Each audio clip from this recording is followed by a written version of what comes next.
নমস্কাৰ। আজিৰ দিনটো সমগ্ৰ ভাৰততে পালন কৰা হৈছে শিক্ষক দিৱস হিচাপে। আজি সৰ্বেপল্লী ৰাধাকৃষ্ণনৰ জন্মদিন।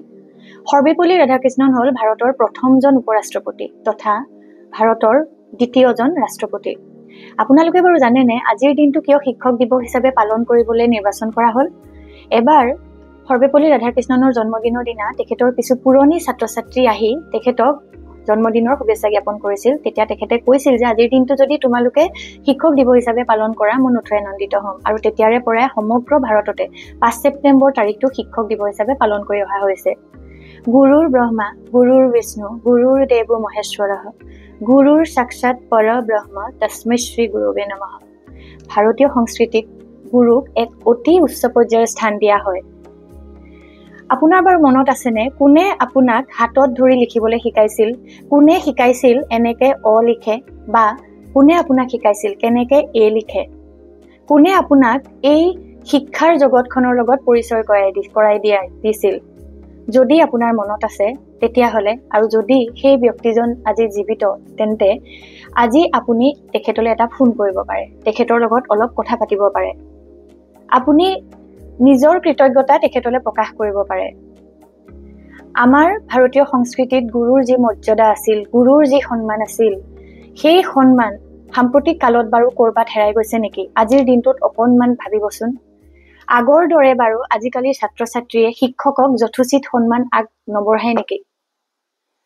আজি এই এআইৰ যুগত য'ত আমি অভিভাৱকসকলে 2 বা 3 মহীয়া শিশু এটিৰ হাতত মোবাইল ফোনটো এৰি দি আমি নিজৰ কামত মনোযোগ দি পেলাই আমি নিজৰ কামবোৰ কৰি থাকোঁ। সেই যুগত ক'ৰবাত আমি বাৰু নকৰিবলগীয়া কাম কৰি আছো নেকি? কোৱা হয় অভিভাৱক বা মাক দেউতাকেই হ'ল প্ৰথম শিক্ষক বা গুৰু। কিন্তু সাম্প্ৰতিক কালত আমি যে এই শিশুসকলৰ হাতত মোবাইল ফোনটো এৰি দিছোঁ সেইটো বাৰু আমি এটা বেয়া কাম কৰা নাইনে? তদুপৰি আজিকালি যদি আপোনালোকে ছাত্ৰ ছাত্ৰীসকলৰ মানসিকতা চায়, তেওঁলোকৰ জীৱনশৈলী চাই দেখিব আজিকালিৰ ল'ৰা ছোৱালীবিলাক সাংঘাতিকভাৱে হতাশাগ্ৰস্ত। আজি এনেকুৱা খবৰো পোৱা যায় যে 9 বছৰীয়া শিশুৱে আত্মহত্যা কৰিছে। আজিৰ দিনত এই পৰিস্থিতি হ'বলৈ কোনে বাধ্য কৰিছে? আজিৰ দিনটোত আজি 5 ছেপ্টেম্বৰৰ শিক্ষক দিৱসৰ দিনটোত এই কথাবোৰ ভাবি চোৱাৰ সময় আহি পৰিছে। আজি আপুনি ভাবি চাবচোন যে সাম্প্ৰতিক কালৰ ছাত্ৰ ছাত্ৰীসকলে যে শিক্ষকক যথোচিত সন্মান আগ নবঢ়ায় তাৰ কাৰণে দায়ী কোন? আমি বাৰু ক'ৰবাত সেই গুৰুৰ সংজ্ঞা পাহৰি গৈছো নেকি? ভাৰতীয় সংস্কৃতিয়ে যি গুৰুৰ সংজ্ঞা দিছিলে, ভাৰতীয় সংস্কৃতিত গুৰুক যি ধৰণে বুজা যায়, এজন গুৰু হ'ল যি আমাক জীৱন গঢ়াত সহায় কৰে, এজন গুৰু যি আমাক আন্ধাৰৰ পৰা পোহৰলৈ আগবাঢ়ি যোৱাত সহায় কৰে, এজন গুৰু যি পথ প্ৰদৰ্শক। 1835 চনৰ পৰা পশ্চিমীয়া শিক্ষা প্ৰৱৰ্তন কৰিবলৈ প্ৰস্তাৱ আগবঢ়াইছিলে মেকুলে নামৰ এজন ব্ৰিটিছাৰে। তেতিয়ালৈকে ভাৰতত চলি আছিল ভাৰতীয় শিক্ষা ব্যৱস্থা আৰু 1854 চনৰ পৰা ভাৰতত প্ৰৱৰ্তন কৰা হ'ল পশ্চিমীয়া শিক্ষা ব্যৱস্থা। ক'ৰবাত বাৰু এই পশ্চিমীয়া শিক্ষা ব্যৱস্থাৰ যি ধৰণে পশ্চিমীয়া শিক্ষা ব্যৱস্থাই আমাক শিক্ষিত কৰে ক'ৰবাত বাৰু কেৰুণ আছে নেকি? ক'ৰবাত বাৰু আমি সেই ভাৰতীয় শিক্ষা ব্যৱস্থাক পাহৰি যোৱাৰ কাৰণে আমি সংস্কাৰ পাহৰি গ'লো নেকি? আমি পাহৰি গ'লো নেকি গুৰুৰ মৰ্যাদা? আজিৰ দিনটোত XT একাডেমীৰ তৰফৰ পৰা মই সকলোলৈকে অনুৰোধ জনাইছো যে এই কথাটো আজি ভাবি চাওক। সেই সময় সমাগত।